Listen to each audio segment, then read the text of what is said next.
At Let's Tell Their Story, we'd like to advise that some content may contain rape, domestic violence, sexual assault, child abuse, child abduction, and murder. Not all content is suitable for all audiences. Please be advised while listening. Thank you.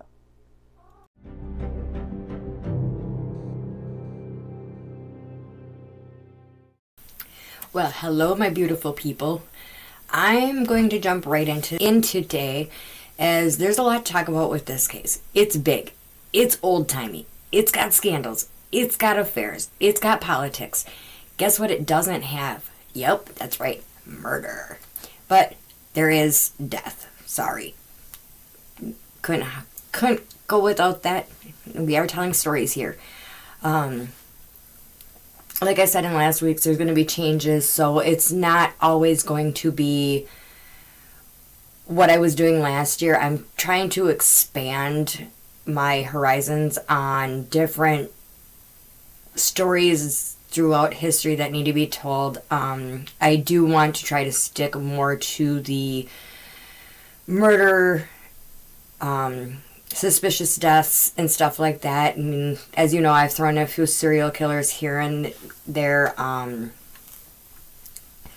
I want to do the lesser known things, so I am going to first start with updating the missing person. And our missing person this week has been missing since November 14th, 2011 from Mansfield, Ohio. His name is Gary Allen Warner. He is a white male that at the time of his disappearance was 56 years old, and his current age would be 68 years old. He is between 5'5" and 5'8" and weighs between 170 and 175 pounds. The details surrounding the last time Gary was seen, he was seen by an officer. An officer had attempted to make contact with Gary due to him riding a bicycle near closed businesses. Gary fled from the officer on his bicycle and began to run from the officer. Due to the darkness, Gary didn't see a drop off into a creek.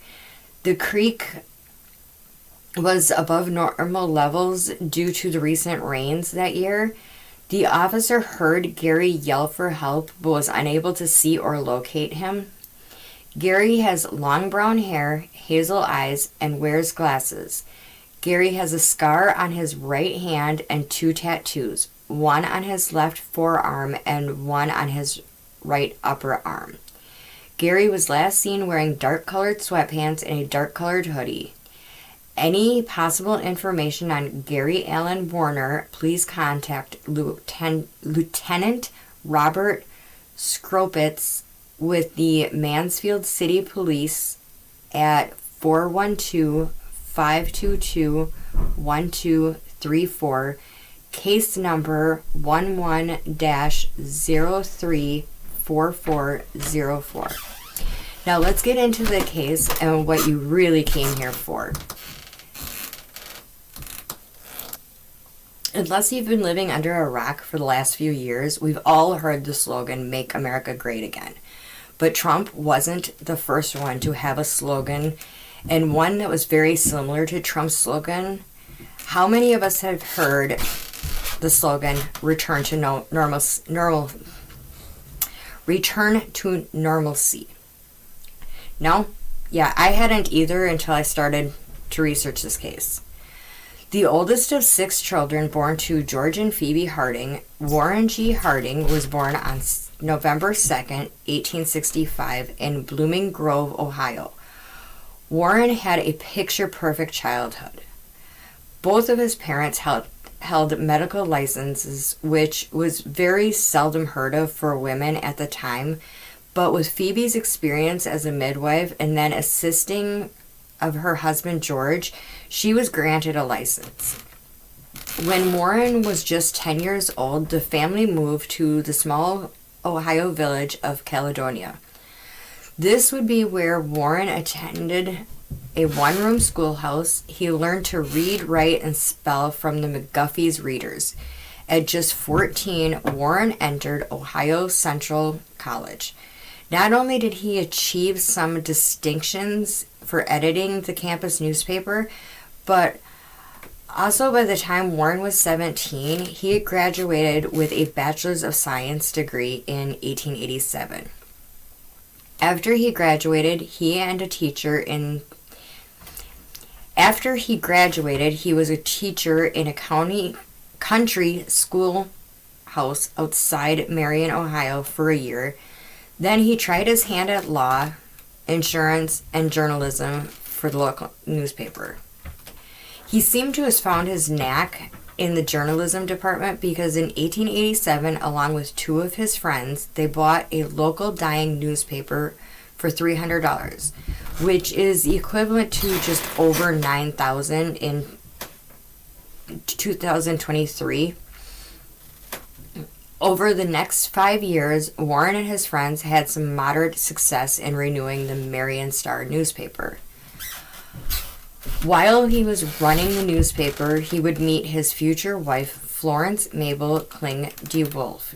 Even in the 1800s, we had cougars. Florence was 5 years Warren's senior. To understand their future marriage, we have to discuss Florence's earlier years. Florence was born August 15th, 1860, to Louisa and Amos Kling. She was the oldest of 3 children. She was big sister to 2 younger brothers. Her father, Amos, was a successful businessman, and Florence and her brothers were able to get extensive education. Florence had a passion and a talent for the piano. After attending the Cincinnati Conservatory of Music, she worked as a piano teacher. Some details of Florence's first marriage are unclear as to when her and Henry DeWolf, and Henry went by Pete, had married, or if they had just eloped. A few things that are clear: that in 1881, Florence gave birth to their son, and they named him Marshall Eugene DeWolf. Another thing that was clear, not only to Florence, but to those close to her, that Pete, not only was he an alcoholic, but he would just leave his wife and child for weeks on end. Then one disappearing act, he never came back.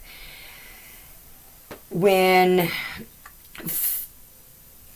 Marshall was just an infant, Florence had showed up at her parents', and her father, Amos, said no problem, he would adopt Marshall, but he would not give Florence any help, financial or anything. She was pretty much SOL.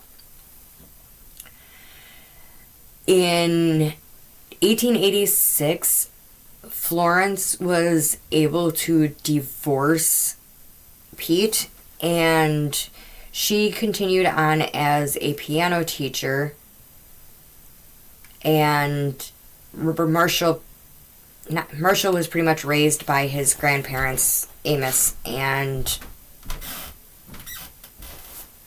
Louisa. Now, this caused for a strain between Florence and Marshall's entire life. While Florence was, as a piano teacher, one of Florence's students happened to be Warren's sister Charity, and this would be where the courting relationship of Florence Mabel Kling DeWolf and Warren G. Harding would begin, despite the ongoing tensions between Warren and Amos. Now, Amos, he was a local banker and developer and was notorious for getting his way, and Warren Harding was notorious for attacking Amos Kling in the paper. This would be an ongoing thing between the two of them. Now, when Amos got wind of the relationship between Harding and his daughter Florence, he was not all too happy, and all I can think of is a really bad rendition of Madonna's Papa Don't Preach, because Amos was convinced that the Hardings had African American blood and would spread rumors of such, and encouraged local businessmen to boycott any and all of Warren's business interest. Well, this really pissed Warren off when he found out, and warned Amos, and quote, that he would beat the tar out of the little man if he didn't seize, unquote. Then on July 8th, 1891, Warren and Florence became husband and wife. Despite Amos's disdain for Warren, he thought his daughter deserved better than Warren, even though he really wouldn't help Florence out. What a mess. Now, I bet now you're probably thinking to yourself, Casey, this has all been interesting. It's such an interesting little love story. But where's the corruption, the affairs, the politics? Don't worry, besties. I'm getting there. But the story isn't complete without the whole story. Back to it. Warren referred to Florence as either the boss, the Duchess, or most well known by Flossie. And from here on out, I'll be referring to Florence as Flossie, as she in return affectionately called Warren Sonny. Flossie's mother had actually secretly attended their wedding, and their honeymoon consisted of touring Chicago, St. Paul, Yellowstone, and the Great Lakes. Flossie also took an unusual approach at the time as to not wear a wedding ring. For the time, Flossie was a very unconventional woman, and a woman that, despite her husband's future reputation, her name should be right up there with those of Rosa Parks and Eleanor Roosevelt, as far as I'm concerned. But as you'll soon find out, because of her husband's cover-ups and infidelities, Flossie's legacy got lost in the scandals. She was a supporter of women's suffrage and a member of the League of Women Voters and the National Women's Party. Over the next 10 years, with Flossie's business knowledge and Warren's good-natured manner, the paper prospered and became a favorite with both political parties of Ohio, due in part to Warren's even-handed reporting.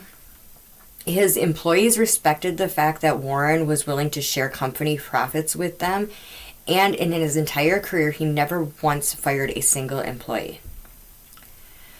With Flossie's background, she encouraged Warren to go into politics, and in 1900, he ran and served as Ohio State Senate until 1904, and lieutenant governor for 2 years. He ran for governor of Ohio in 1910, but was defeated. But his political career was just beginning, as he was elected in 1914 to the United States Senate, being the state's first direct election for office. In 1920, Warren G. Harding ran as the Republican nominee for president. He was considered a long shot before the 1920 Republican National Convention in Chicago, with Calvin Coolidge as his vice president. Warren had a different approach to his campaigning, as instead of leaving him traveling the country campaigning, his approach was known more as the front porch campaign, where he stayed in Marion and let people come to him. His promise to the nation was a return to normalcy, wanting the United States to get back to the way it was before World War II. Warren did win the presidential election that year, beating Democratic nominee James M. Cox by a landslide. And Warren became the first sitting senator to ever be elected president. There were a lot of firsts with this particular election. This was the first election since the 19th Amendment that allowed women to finally vote, which ultimately made Flossie the first Lady to vote in a presidential election. And Warren was considered a good-looking man, so he probably had that going for him in his favor with the women. Flossie dedicated her life to being not just Warren's wife, but a devoted person in his life. However, Warren was not as dedicated or as devoted to Flossie. For more than 15 years, Warren had had an affair with his lifelong friend James Phillips' wife, Carrie. However, Carrie had fallen under the surveillance of the U.S. Secret Service as she was a German sympathizer who lived in Berlin on and off. During the 1920 election, the Republican National Committee bribed the Phillipses with a free slow trip to Japan, $20,000 in cash, and monthly payments to keep the affair quiet.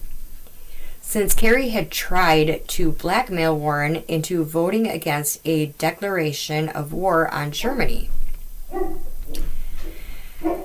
However, Carrie wasn't Warren's only affair, though Nan Britton from Marion, Warren's hometown, she was enamored with Warren and had written him a letter asking for a job.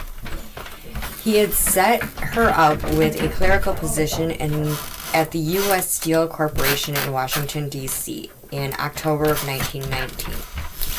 Warren fathered a daughter with Nan, but their affair continued even into Warren's presidency, as they were often seen seeing each other in the Oval Office. Warren never met his daughter, but he did make generous child support payments that were hand-delivered to Nan by the Secret Service. Flossie was aware of these infidelities, and it's believed that she knew of at least 5 other affairs Warren had had. Warren was Warren had quite the unpleasant group of dishonest cheats that he surrounded himself with, and they were known as the Ohio Gang. Warren knew that this bunch were a bunch of douchebags, but he liked to play poker, drink whiskey, smoke, tell jokes, play golf, and keep late hours with them. The Ohio Gang consisted of Harry Daughtry, who was elected Attorney General, Albert Fall, who was elected Secretary of the Interior, and Charles Forbes, Director of the Veterans Bureau. Warren was all about conservation and development balance.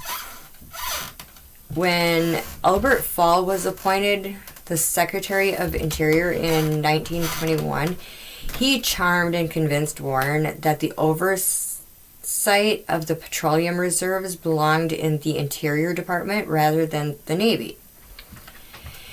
And it didn't take long for Albert Fall to start his own little negotiations on the side. Fall leased the Teapot Dome site that was in Wyoming to his good friend Harry Sinclair, the owner of Mammoth Oil Company, with exclusive drilling rights. And two other reserves in California he made the same agreement with his other old pal, Edward Doheny, who just so happened to own Pan American Petroleum Company. Fall never bidded these out or made it public. The only deal was that the obligation to construct an oil storage and facility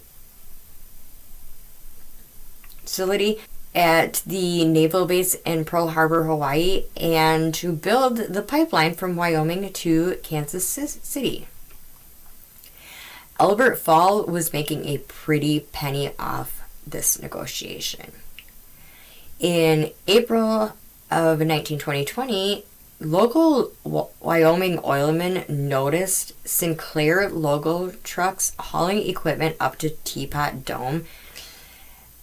They got a hold of the press, and the press got a hold of the news.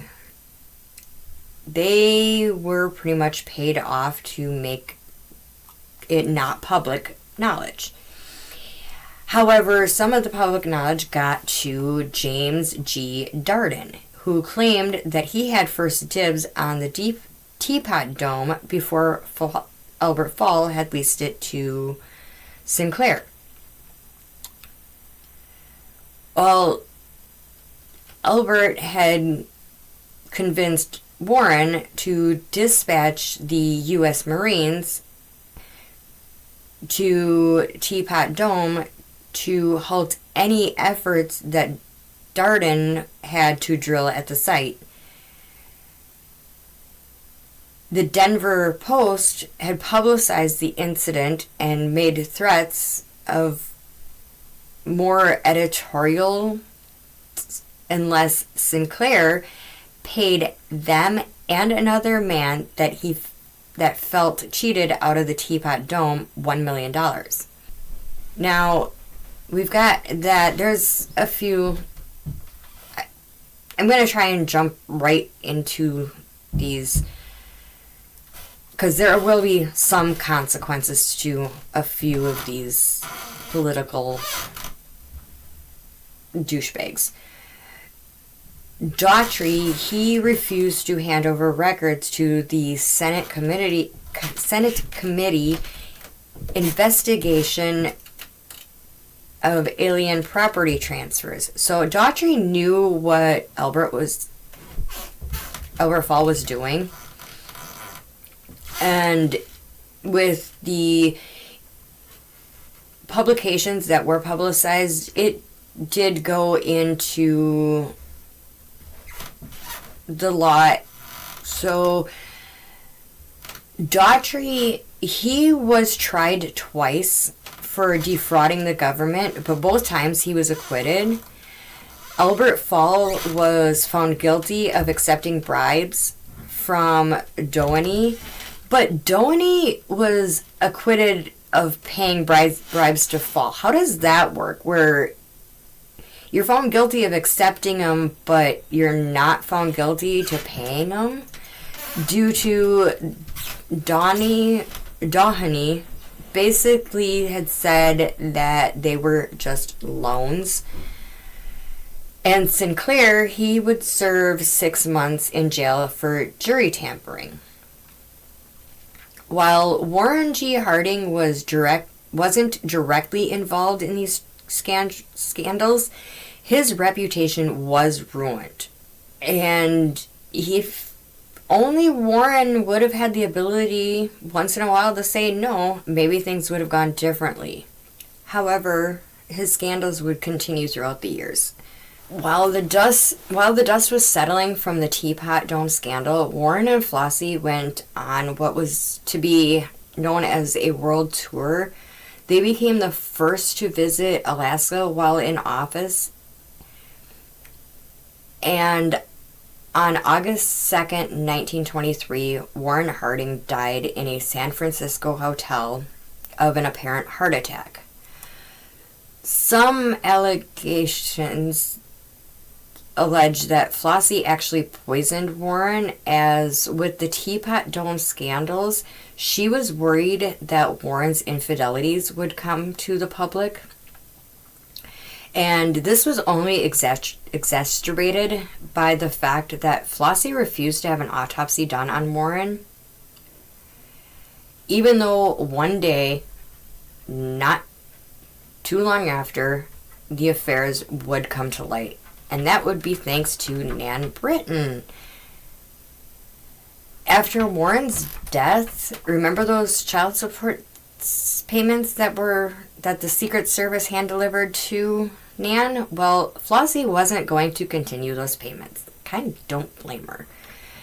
Nan sued for Warren's estate that was left to Flossie, believing that it was rightfully Warren and Nan's child's estate.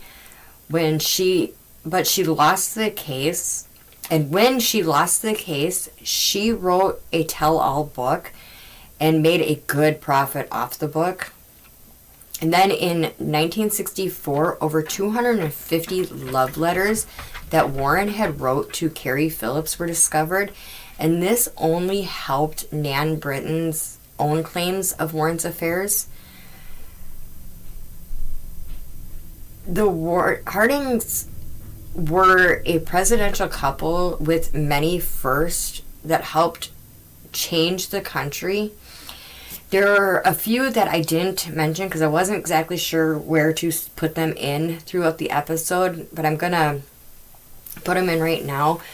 So Flossie was, when Warren got elected, she was the first lady to reopen the White House to tours, and she felt so empowered by this that she actually gave the tours herself as the tour guide. Another thing that Warren was known for was he was very anti-racism, and he really encouraged the South to stop with the slavery, and that the blacks had just as many rights as women and the whites. And like I said, they were the first elected presidential couple to ever visit Alaska. And since they had so many firsts that changed the country, but because President Harding had a hard time saying no to the fact that even his own father looked at him one day and said it was a good thing you weren't a female because you'd be in family all the time, which basically means he would have been pregnant his entire life because he didn't know how to say no. The scandals, the corruption, the infidelities ended up making him known as the worst president in history, which is too bad because the Harding legacy could have gone so much different. Until next time, stay safe, but stay curious.